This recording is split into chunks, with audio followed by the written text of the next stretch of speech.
Hello, dear participant. Thank you so much for participating in this interview.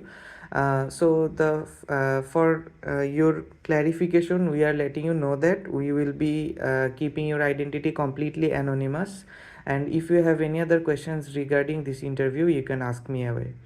So the first question is, what motivated you to start your micro business or entrepreneurial activity?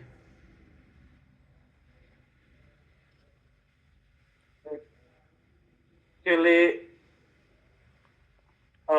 the process wasn't very structured or motivated by some structure or a rigid plan.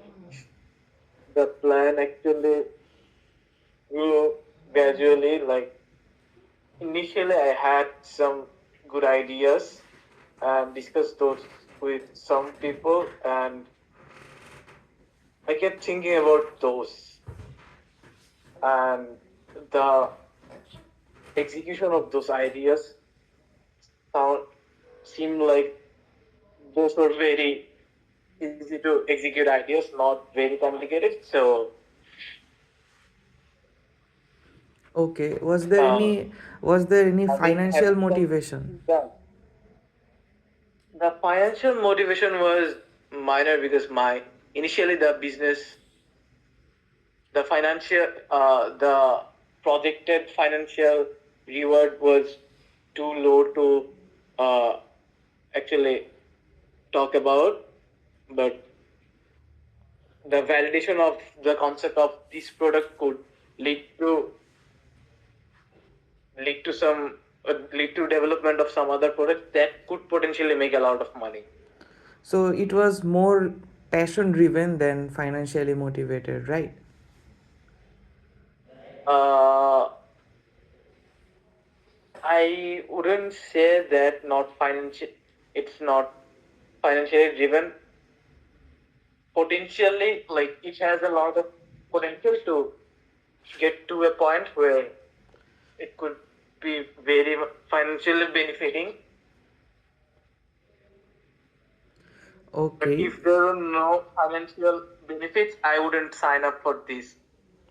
Okay, so we can understand that you had both financial and passion drivers. So now we are trying to explore the opportunity recognition and if we had any environmental triggers. So the next question is, how did you first get the idea or the opportunity for this micro entrepreneurial activity? Was it some seniors who triggered you to do this, or the environment, or the university curriculum, or it was an internal pressure or some financial pressure?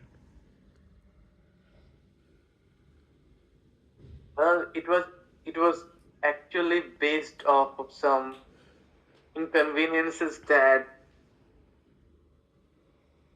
I had to face in my day-to-day life. So I felt like things don't have to be this like exhausting and this inconvenient. Things could have been conven- very convenient if someone did this already and I could just go use this service.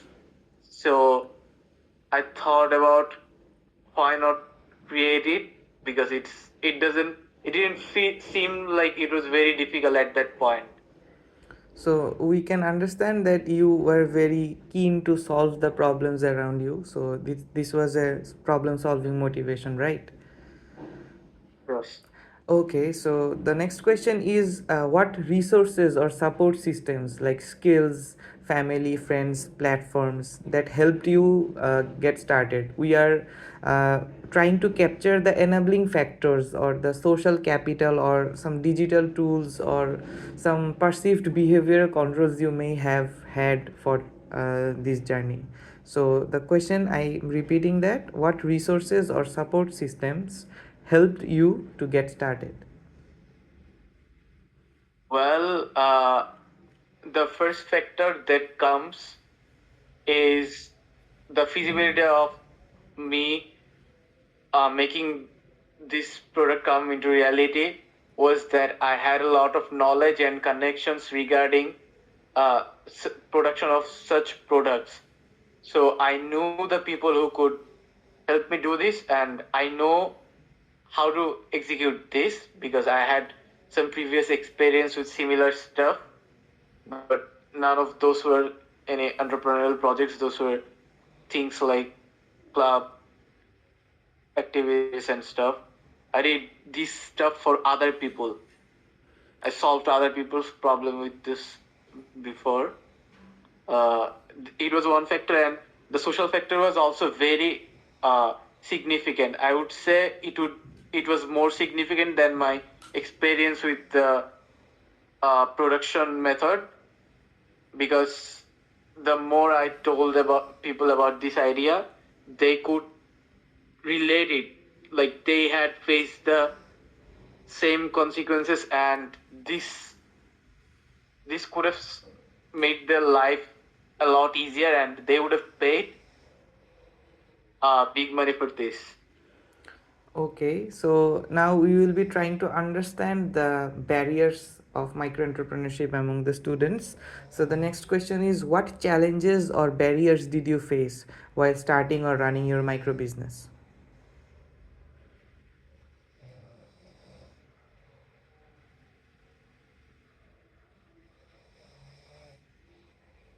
I would say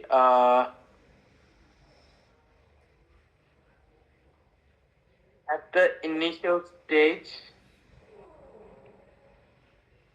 there wasn't much big of a barrier other than the experience.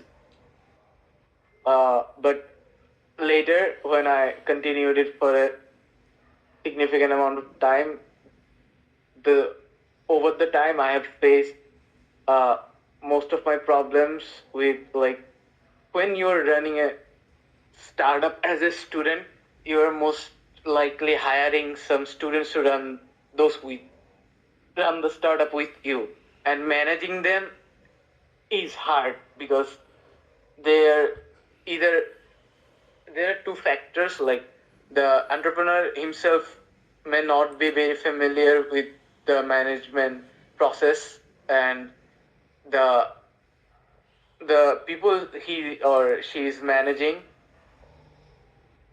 are also not very well trained to handle big projects and, like, micromanage their tasks. So there is a chaos going on. Uh, the deadlines don't meet, the projections don't align with the reality, the campaigns don't go well due to human errors. The room for human error gets quite big, I would say, due to this factor.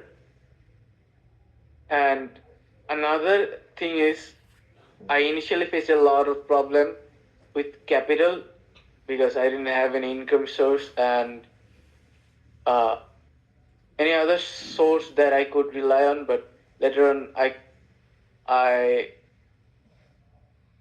I could solve that problem through an angel investor. But I would say the biggest challenge was uh, managing people. Okay, thank you so much. So the next, we have only two more questions left. Only three more questions left. You can answer them shortly. The first one is, how do you balance the academic responsibilities with your entrepreneurial activities? I'm currently doing a terrible job at balancing.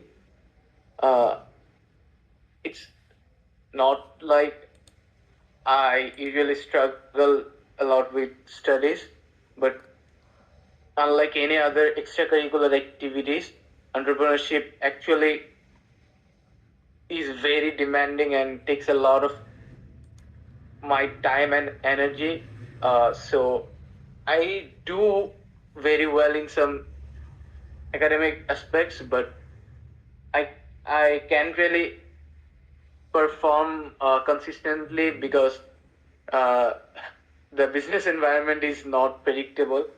You can never know what's coming next. You can never predict and plan according to that.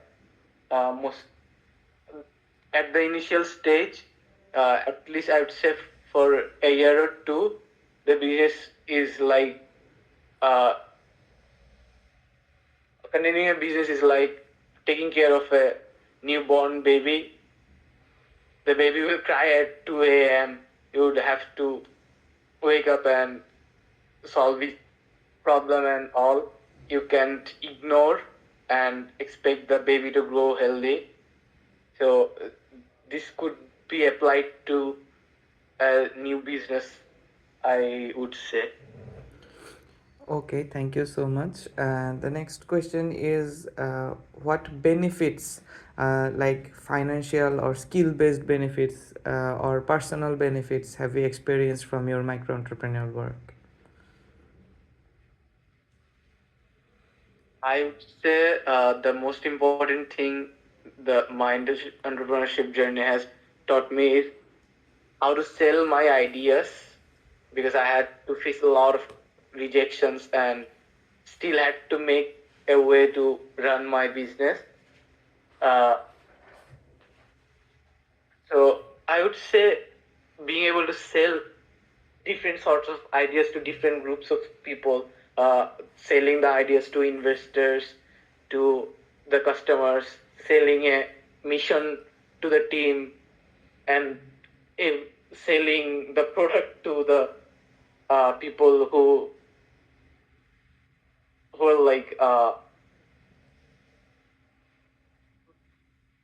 who are in the target group, and also the middleman who also sell the product. So you have to learn how to sell different versions of the idea to different people, and it's the most crucial thing I've learned from doing business. And the second most important thing is how to properly manage large projects and uh, the people around the project. Any personal benefits, like we have, when we started this research, we have identified this phenomenon that people in the universities of Bangladesh are trying to do different kinds of micro entrepreneurship or gig works, as we call it in a gig economy, just because they couldn't get enough tuitions. So we had that presumption that uh, doing tuitions is kind of tedious and not paying enough. So this could be a push factor for micro entrepreneurs to switch from tuitions to businesses. Do you think that you are getting more by doing a business than you would get in doing tuitions or other general activities students usually did in 5 or 10 years ago? Well, I wouldn't say that I'm financially getting that, but I would say that I'm enjoying this more and learning more from doing this than doing tuitions. If it is just easy money, it's not easy money. Most of the businesses fail, so there's a huge risk factor, and the financial benefits. Actually, I am not getting any uh, significant financial benefits from this, not yet. So I hope I will soon. Okay, the last question. Financially, tuition, I would have made much more with tuitions than doing running my business. Okay, so the last question, do you plan to continue or expand your entrepreneurial activities in future? Why or why not?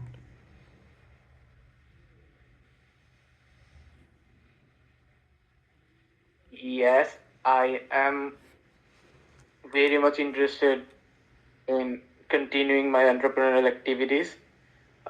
As time goes, it doesn't get easier, but the kind of output I can produce with the similar effort, it gets like better, more in quantity and better in quality.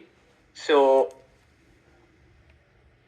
once uh, I've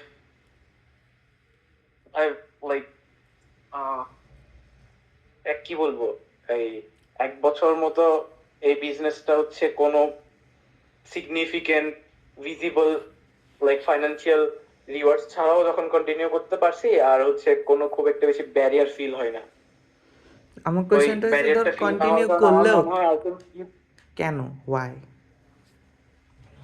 why এর ক্ষেত্রে I would say যে problem solving এর এই জার্নিটা কিছু part আছে যেটা প্যারা, লাইক অনেক বেশি আনপ্রেডিক্টেবল ব্যাপারগুলো। তারপর হচ্ছে ফাইন্যান্সিয়ালি ইউ ক্যান প্রেডিক্ট যে ইনিশিয়ালি হচ্ছে প্রথম কয়েক বছর ইউ ক্যান প্রেডিক্ট যে ফাইন্যান্সিয়ালি একটা সাস্টেনেবল একটা কিছু হবে, বাট স্টিল ওই আনসার্টেনিটি গুলোর সাথে যখন ইউজ টু হয়ে যায় তখন জিনিসগুলো আর অত বেশি বদার করে না, তখন just I can enjoy it. And but দেখা যায় কনসিস্টেন্টলি লেগে থাকলে you can make a series of good decisions, যেগুলোর কম্পাউন্ডের কারণে হচ্ছে দেখা যাচ্ছে অনেক গ্রোথ আসতেছে।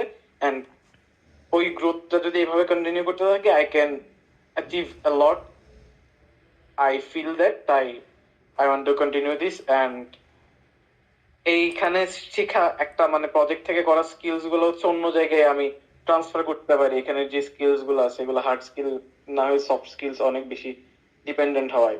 সো এন্টারপ্রেনারশিপ থেকে আই উডেন্ট মানে খুব বেশি লসে থাকবো না আমি যদি একটা পর্যায়ে পর্যন্ত এটা কন্টিনিউ করতে থাকি, রিটার্ন না পাওয়া, লাইক ফাইন্যান্সিয়াল রিটার্ন খুব বেশি না পাওয়া সত্ত্বেও। ঠিক আছে।